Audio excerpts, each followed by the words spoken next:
Halo rekan semua, selamat datang di channel Pertanian Terpadu. Channel Pertanian Terpadu ini membahas tentang pertanian terintegrasi yang di dalamnya meliputi bidang perikanan, peternakan, dan juga pertanian. Rekan-rekan semua yang belum bergabung, jangan lupa dukungannya dengan like, comment, share, dan juga subscribe channel Pertanian Terpadu. Rekan peternak semua, dalam memelihara ayam, kadangkala kita mendapati ayam-ayam kita kurang fit atau dalam keadaan sakit karena masalah apapun itu. Nah, ketika ternak kita mengalami sakit atau kurang fit, baik itu untuk ternak ayam kampung sebagai pedaging maupun ternak ayam sebagai hobi atau ayam hias sebagai contohnya. Nah, kita harus memperlakukan ayam-ayam tersebut dengan baik agar bisa segera pulih dari masalah yang sedang dihadapi. Biasanya untuk ayam-ayam yang sedang dalam keadaan kurang bagus atau sakit tersebut, kita harus melakukan perawatan ekstra atau khusus agar bisa recover ke posisi yang lebih baik atau sehat kembali. Nah, salah satunya harus tentu diberikan obat sesuai dengan kondisi atau keluhan atau keadaan ayam kita tersebut. Nah, yang tak kalah penting dalam mengurus ayam yang sedang tidak fit atau ayam yang sakit adalah dalam pemberian pakan.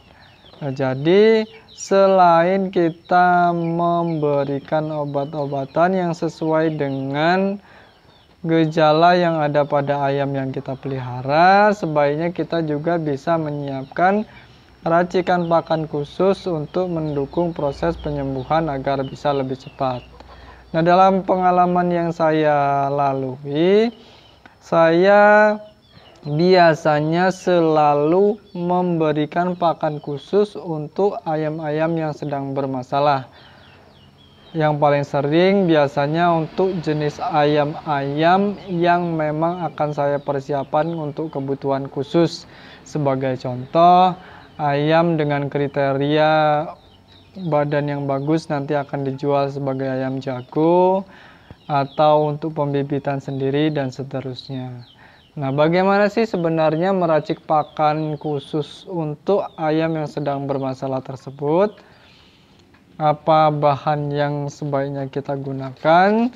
Kemudian cara pembuatannya seperti apa? Terus pemberiannya seperti apa? Kita akan bahas satu-satu di sini.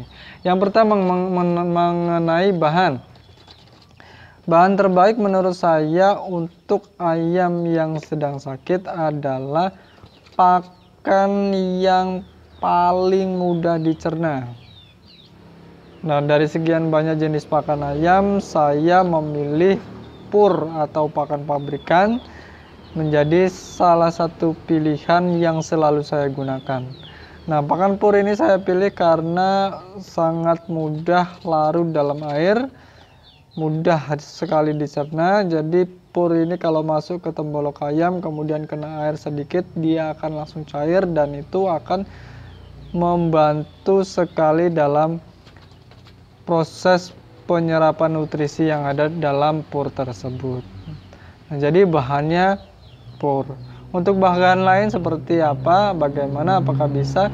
Bisa saja, tetapi yang paling sering saya gunakan adalah cuma satu bahan tersebut, pur. Kemudian ada bahan tambahan lain yaitu air. Air ini digunakan untuk melunakkan pur yang akan kita berikan ke ayam yang sedang bermasalah.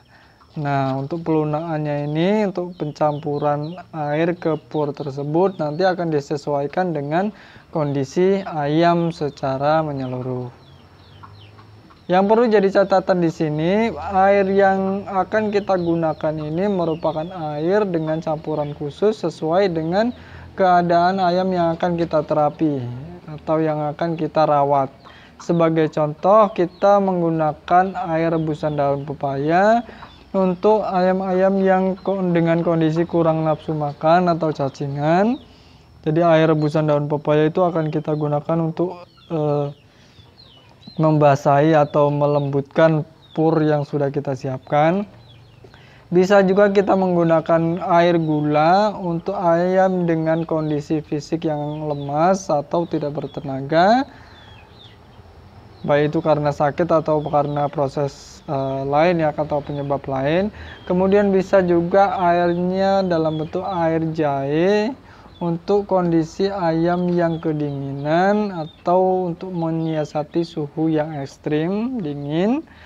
Kemudian ada juga dengan tambahan air bawang putih plus serai dan juga jahe untuk gejala-gejala penyakit misalnya yang berhubungan dengan bersin, flu, yang berlendir seperti itu ya. Nah, itu bisa kita gunakan rumus bawang putih ditambah serai sama jahe, air rebusan. Nah, seperti itu. Nah, bagaimana cara pembuatannya? Jadi dua bahan tersebut, pur dan juga campuran air untuk campuran pur nantinya, itu akan kita buat, kita larutkan atau kita lunakkan. Cara pembuatannya tentu saja tinggal kita siapkan pur secukupnya untuk ayam berapa yang sedang bermasalah, kemudian basahi pur dengan air yang akan kita gunakan, entah itu air rebusan daun pepaya atau air gula atau air jahe dan seterusnya. Kemudian setelah itu baru kita berikan pada ayam. Untuk pemberiannya sendiri, untuk ayam yang masih mau makan dengan sendirinya, maka kita menyiapkan pakan jangan terlalu basah atau terlalu encer. Jadi pur kita campur dengan sedikit air supaya agak lembek saja, tapi jangan sampai encer atau jangan sampai purnya itu hancur total. Nah, seperti itu salah satu alternatifnya. Kemudian untuk ayam yang tidak mau makan, yang sudah tidak mau makan sama sekali, kita bisa membuat racikan pakan ini menjadi lebih lembek. Kemudian nanti bisa kita suapkan ke ayam yang sedang bermasalah tersebut. Nah, jadi ada dua prinsipnya untuk pemberiannya, itu bisa diberikan natural, alami, biarkan ayamnya sendiri yang mematuk, tetapi ada juga yang secara dibantu, yaitu disuap atau dicangak dengan racikan pakan yang lebih lembek dengan campuran air yang sudah saya sebutkan tadi. Nah, itulah tadi racikan pakan khusus yang biasa saya gunakan untuk ayam-ayam saya yang sedang bermasalah.